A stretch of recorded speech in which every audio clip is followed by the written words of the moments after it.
Hello, everyone. Welcome to episode 2 of Artist of the Roundtable. Hello.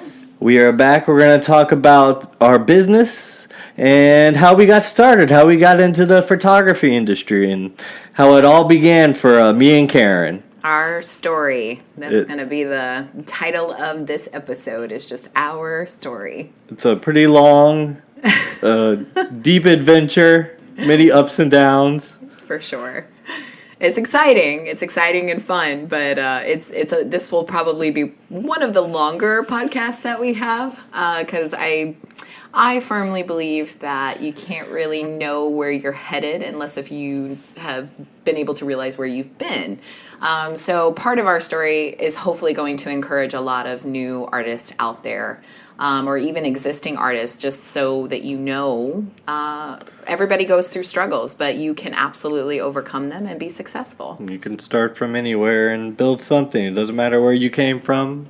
Doesn't matter what you're dealing with, where your walk of life has been, or where it's going now. You can absolutely change your cards. You can make your life whatever you want it to be, and that's why we're going to share our story, so that we can hopefully inspire people that maybe are in the same boat as we were.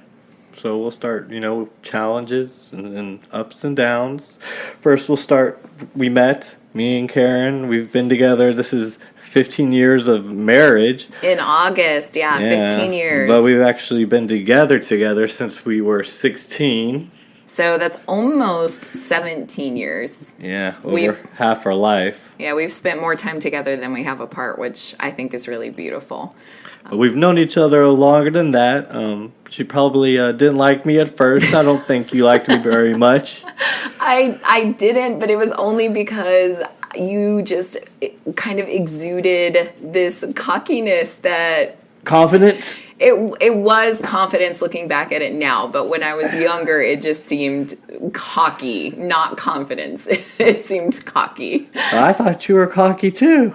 I know, which is so crazy to me because I do not view myself, my self-esteem has always not been the best, so, but I guess that obviously can be displayed in different ways. But you were always my type. My sister will tell you. Yes, blonde. But I don't know. I mean, it depends on the time of year that you catch me because I change my hair color so much. Favorite eye color? Green. Yep. Green. Other things I won't mention? Body type. We'll put it like that. That all worked at the ripe old age of 12. Yeah, so we definitely went through I don't even want to say a phase, but most young people who find love at a pretty young age have to deal with the older people in their life telling them that it's lust, it's not love. But Andrew and I have always known that we really had true love for each other. And even though we have hard times, I think as, any married couple does, that love definitely has overcame all of the struggles that we've gone through.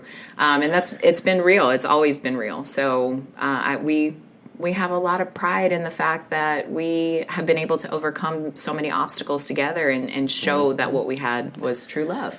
So, yeah, we met, probably met younger, around 9. We had a mutual friend. My best friend rode the bus with her. Yes, and Andrew was homeschooled, so I think that's important to mention because... it was so crazy how everything lined up. Because I'm socially awkward? Is that where we're going with this? No, you're not socially awkward. That's what everyone's going to think? No, you are not socially awkward. But it was just crazy how it lined up because, with you not being in public school, it was so bizarre that our common friend was in public school and how you guys were together with you not being in school. So that I think that it's kind of a beautiful way that we met. So it was really funny. Our first time meeting, it was a little awkward through the mutual friend. And time kind of went by. Yeah, I want to say it was kind of like in fast forward. And then we really got to where we were hanging out closer to when we were like 12. But that was when we kind of really didn't like each other. We were reading into each other's personalities a little too much. And he'll tell you that he liked me physically, but not necessarily from personality because we didn't really talk. Well, she told me I was following her around a skating rink. Oh my God, you love this story. Can anyone tell me which way a skating rink goes? Okay, but in my defense, you were a skating rink goes in a circle. You were following me super closely, though. You can only go one way. Okay. You love to bring that out. You love to talk about that. I just thought you're always hyped that I was following you in a circle. I had nowhere else to go. But you were super close behind me. Anyways, I like the view. We eventually got to a point where we were able to actually communicate and get to know each other. Different interactions. For sure. So my personal life, which is definitely not something we're going to dive deep into today because it's just a whole different book of stories. Totally different than my social life. Completely different. Completely different raising, completely different childhood. I'm considered the only child. I do have a sister, but she didn't even really come back into my life till I was about 12, and she's 10 years older than me. And she's a half-sister. Yeah, and I have many siblings, so I think that in itself caused quite a few differences between us, just with the way we were raised. Yeah, and just our... I wasn't sharing things. And all I knew was sharing, so... Not that I wasn't nice, I just wasn't... No, he was always super nice to me. Even when we had that awkward period where we didn't really care for each other that much, he was still always really nice to me. So he's always been a kind-hearted person. I gave you a bear or something at one point. You tried to hug me. I did try to hug you, and you wouldn't turn in for the hug, so it ended up just being like an awkward me laying my head on his chest when he gave me. I wasn't much of a physical touch person. So she was raised more of a physical, loving. Very much so. Type of family. My family is a little less in your face with that. And mine is completely opposite. Very family oriented. Everybody knows everything about everybody else. I don't even really know my aunt and uncle's names. Whereas I can trace my history back many decades. My grandfather even can, whether or not it's true or not, that I can't say, but he can trace our family back to biblical times if you let him tell the story. So whether or not that's accurate if you want to spend, about 10 years of your life, you'll hear a nice story. Yeah, you will for sure. Not that it's a bad story, but it'll take some time. It'll take some time. So after we were about 12, just things in my personal life were really, really tough. So I ended up moving in with my biological father, which was definitely a rough time. Like I said, I will go into my... parents got divorced. Yeah, I'll go into my personal history on another episode when we have time to talk about dealing with trauma and becoming successful, even regardless of the trauma that you may go through. But after some time, I ended up moving back in with my mother, and I was approaching 16. Disappeared, yeah. I probably hadn't seen her. I think I may have saw her 2-3 times in 3 years. Yeah, and while I lived with my biological father, I got myself into, I got in with the wrong crowd, which I think when you take into consideration my situation with both of my parents, it was bound to happen. So I definitely was attracted to a rougher crowd. So when Andrew first saw me after a couple of years, I did not look good. I definitely had not been taking care of myself. She had some stringy hair, and she was very, very, very, very thin. Stringy hair. That's so funny that you pay attention to my hair like that. Yeah, I did not, I definitely did not look very well taken Attitude care of. was a little not as cheery. She said, Karen, she's very cheery, so she was more of a... bubbly, very outgoing. And I was a little bit more reserved. Yeah, I was a little more reserved. Definitely had gone through some damaging situations. So it was, it was a little different. Well, fast forward a couple of months and things in my personal life with my mother and my stepfather and my siblings was becoming more and more intense. It was very abusive. Her mom was married to a very abusive man. Very narcissistic. She was married to him for 6 years, and things came to a head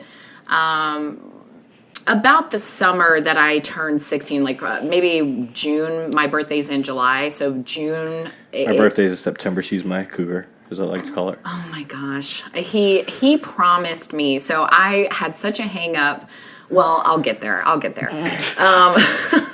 I'm so frustrated that he calls me his cougar because we're only 6 weeks different, but I am older than him. But anyway, so things with my personal life kind of came to a head in the summer before I hit 16.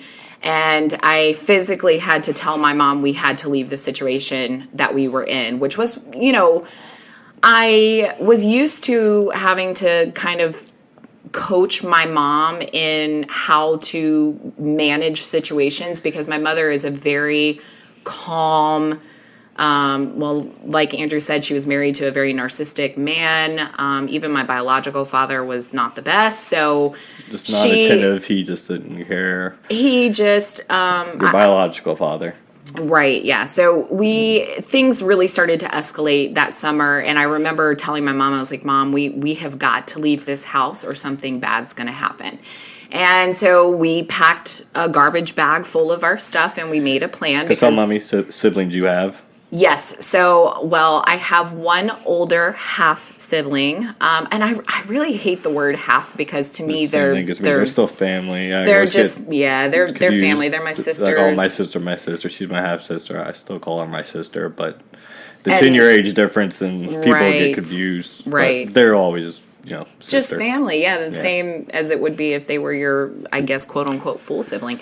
So, anyways, I also have a 22-month younger sister she is the only sibling that I have that we have the same mom and dad. Then I have 2 younger half siblings. I had a brother, and then I have my sister, Anna. My brother's name was Greg. So at this point in time, while things were escalating quite a bit, and I had to kind of give my mother an ultimatum because unfortunately my mom was so, I don't like to use the word or words that she didn't have a backbone, but it took a lot for her to really make a decision. And understanding now that I'm older that she was just trying her best to make a situation work because she already had one marriage that she felt like she had failed at. She was just trying to make the second one work, but I could see very clearly, and I had been living in this very toxic family for a very long time. So y'all all lived, how many of you? There was 6 of us total. Two bedroom? It was a 2-bedroom house. Yeah, I didn't One bathroom?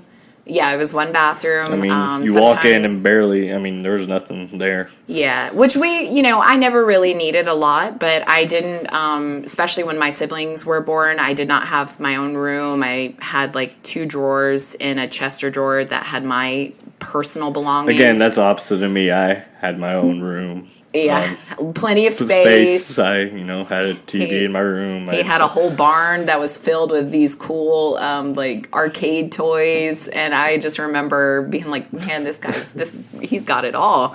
But I never minded not having much. It wasn't really that big of a deal. But anyway, so we were making this plan to leave this toxic man that my mom had married, and we left. I guess the tricky part about this, without going too far into my personal history, is that this was not the first time that my mom had left this man. This was now the 3rd or 4th time that she had left him. And so we had to be smarter about it this time because my mom could see that he was slipping too. And for my mom to admit that he was not doing well, I knew it was really bad. So we had to make a plan to go stay with family members that he did not know the location of. So it took about a week and a half for us to make this plan. We packed, just the few belongings that we had, and we left one day. Not too long after that, my stepdad found my brother, who was his son, picked him up from school, and... He was 5 at the time? He was 5 at the time. He was in kindergarten. How my stepdad found us, again, we'll have to go into my personal story because it's kind of a deep, twisted spider web. But point in being, he found where we were living with my aunt and uncle. He picked my brother up, took him from school, even though my mother had made the school very aware of the situation. But because they were not officially divorced, my stepdad still had a right to see his son. They couldn't legally keep him from being with his dad. The problem is the school did not notify my mother until after my stepdad came to get his son. And at that point in time, it was too late. So it wasn't until the following week that we found out he had committed suicide and murdered my brother. It was devastating, to say the least. I still remember the phone call. Yeah, I was up early. It was probably like 6, 7 a.m. and I remember seeing my mom just bawling on the phone. I was like, something just happened. I was like, something's going on. Yeah. And then I heard what happened. I was like, oh my goodness. It was very unbelievable because my stepdad, being the narcissist that he was, had everyone believing that my mother was the problem in the marriage. And, what's so crazy is that my mom never had a bad thing to say about him to anyone. Nobody knew what we were living through. Nobody. So Still, some people today think he's a good person. I don't know where that came from. They do. Because he was very well known. How good it was at hiding who he was. He was definitely a con artist. Even though they know what he did, they still think, So when this happened, at my brother's funeral, there was 450 attendees. We had to rent out a school auditorium, which,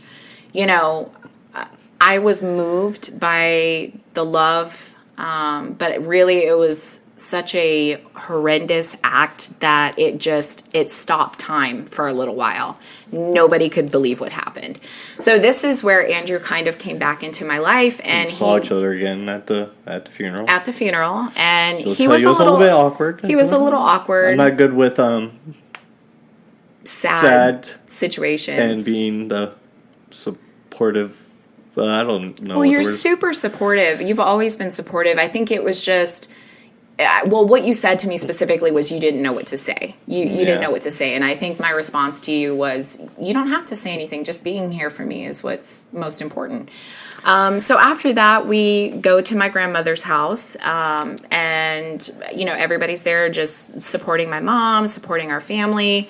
And Andrew and a couple of our friends that we all kind of grew up together with, we were just chatting. And I think that was the first time that Andrew and I had a genuine connection.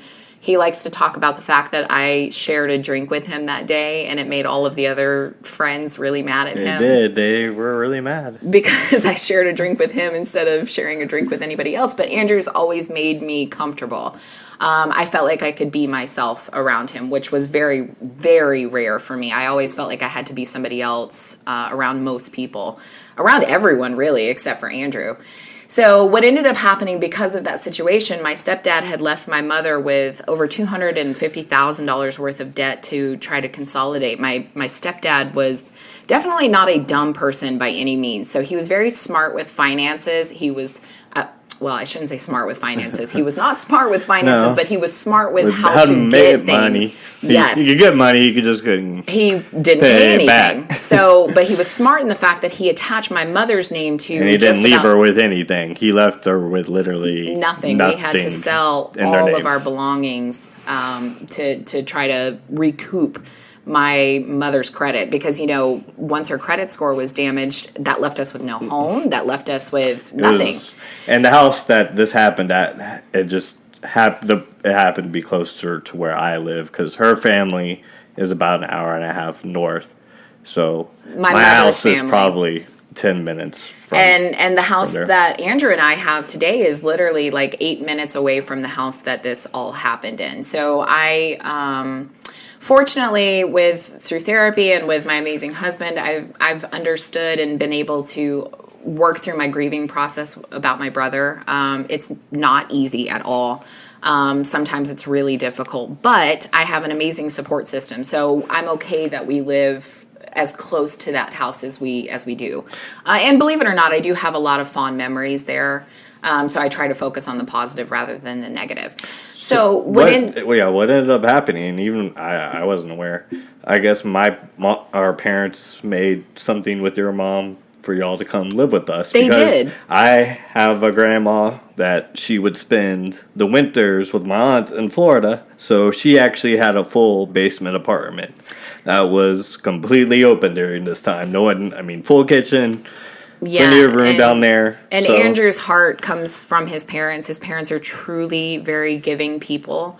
And they were trying to help us. And I know that it put them in a really awkward position because I would definitely say your parents are a little bit more on the strict side. Conservative. Very conservative. They did not like the idea. So to allow a 16-year-old girl to live with a 15-year-old boy was not like their first priority. But out of the kindness of their heart, probably they were knew just, I was attracted to.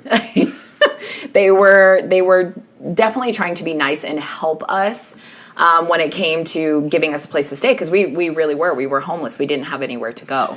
We're trying to sell off all the stuff that he had to pay off the debt, all the junk that he had bought. Right. He had, tractors and horses. And we did. We had 8 horses. We had a horse trailer that was extremely nice.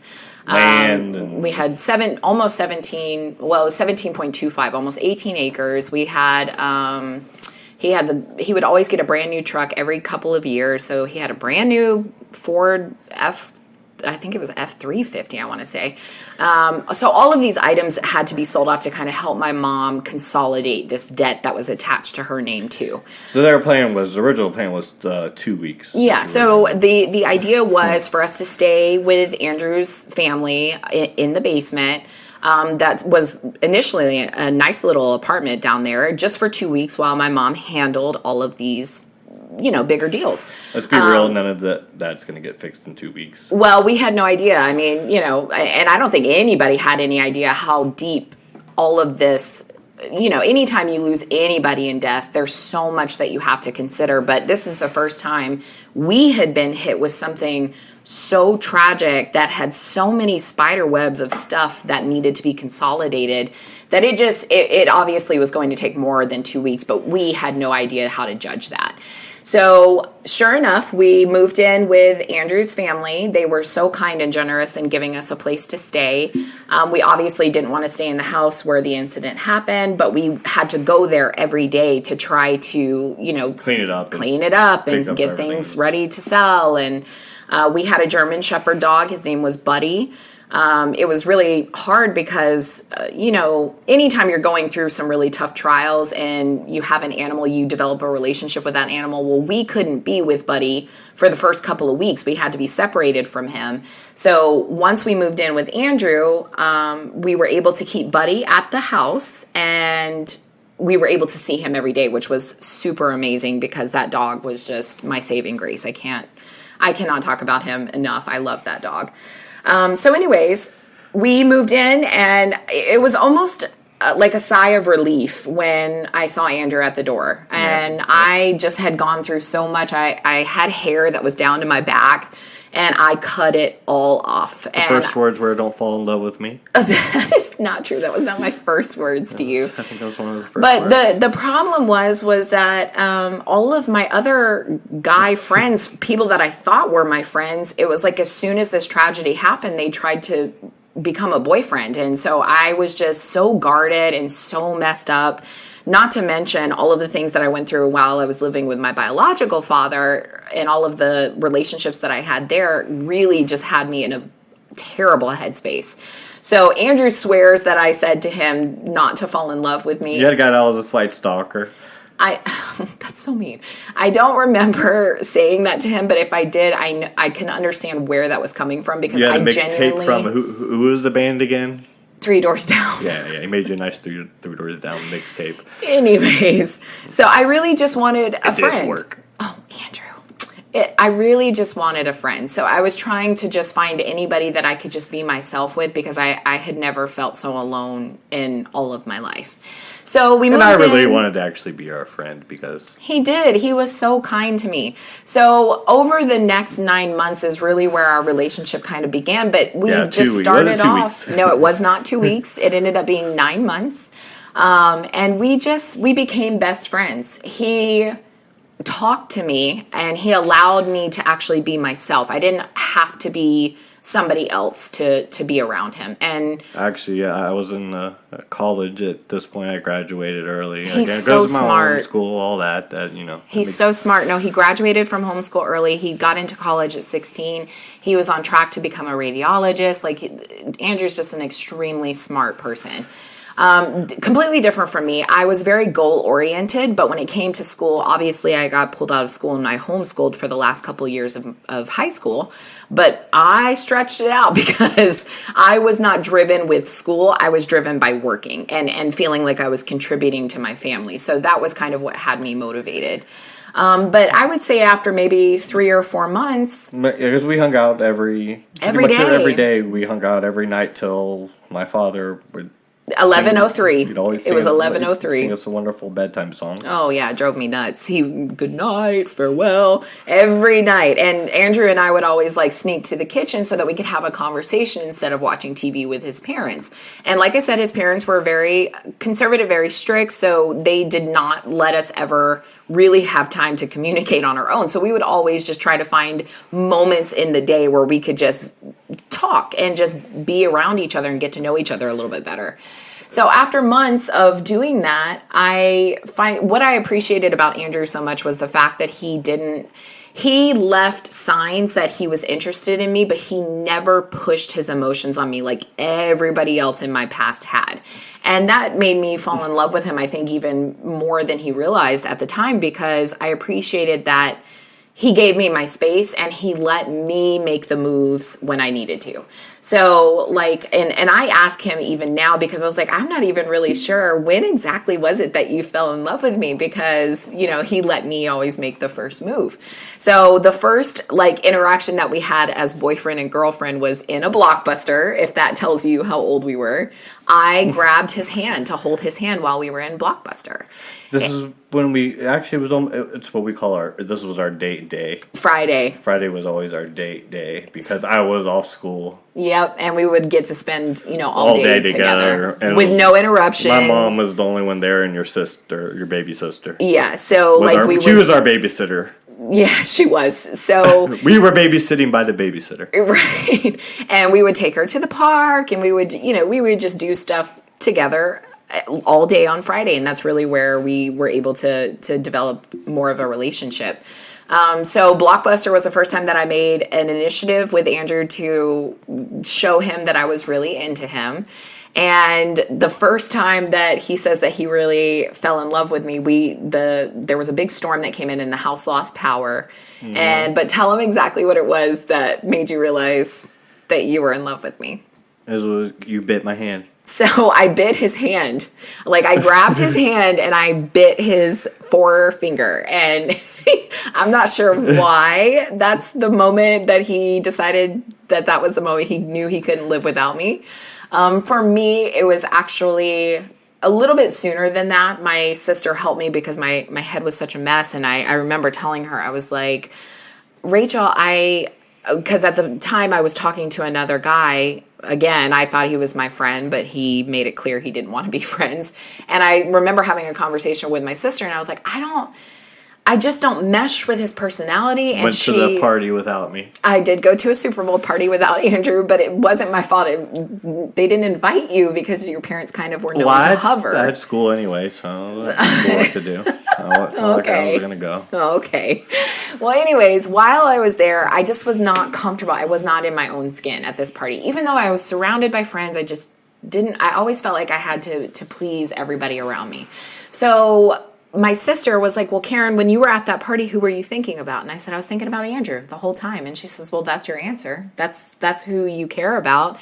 And I don't know why it took somebody else to kind of help me realize that, but my head was just such a mess. And once she said that to me, it was like everything clicked. And I was like, oh my God, you're right. This is my person. This is who I'm supposed to be with. He's the one who's always on my mind when I'm not with him.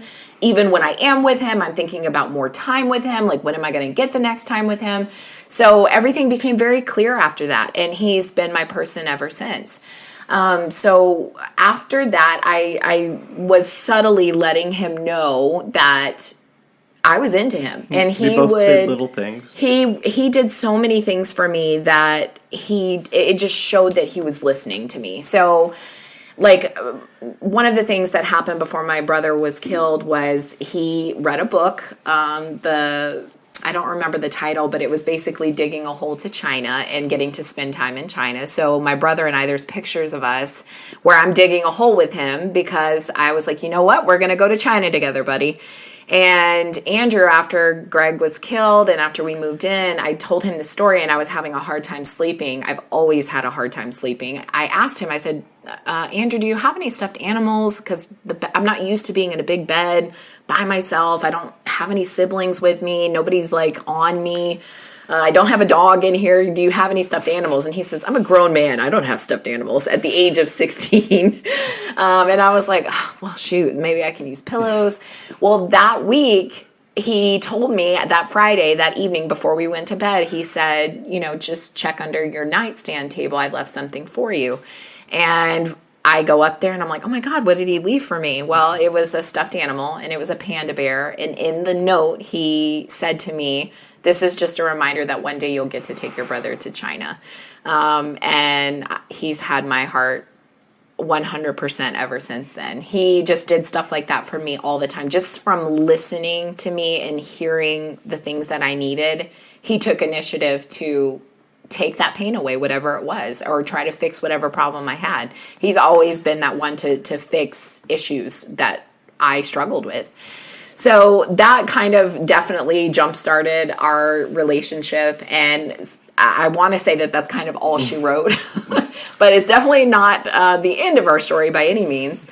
But things just progressed from there, and it was obvious. We met up at the park that was right next to my home. One of the days that we were there just cleaning and organizing. My mother was going to clean homes. That's what she did to get some income while we were trying to solve this mess.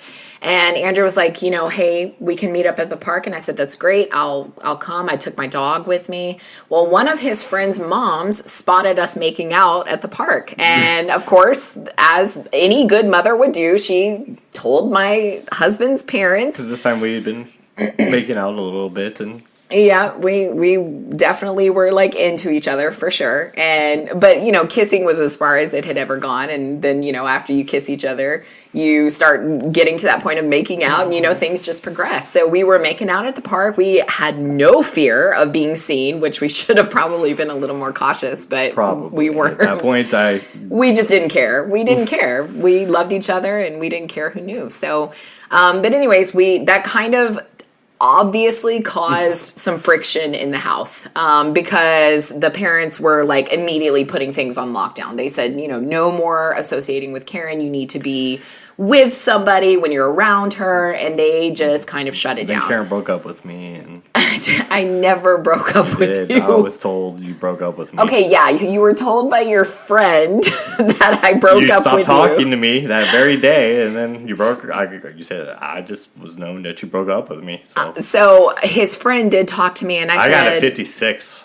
I've never got a 56 on a test. Oh, babe. I got a 56 on my test. I caused him a lot of stress. I wasn't trying to. I was just trying to make the peace with his parents so that his parents would accept me, because I always felt like I was kind of like the bad person that came into their life and took Andrew off track. And so I was just trying to make the peace. So I told his friend, I was like, we need to be calm for a little while. And that translated into I broke up with him from his friend, who I might add wanted to date me for a while, so that could have been where that was coming from. Probably. But anyways, we made it through that with communication, and we just got to the point where we started writing letters to one another because his parents really did put him on lockdown.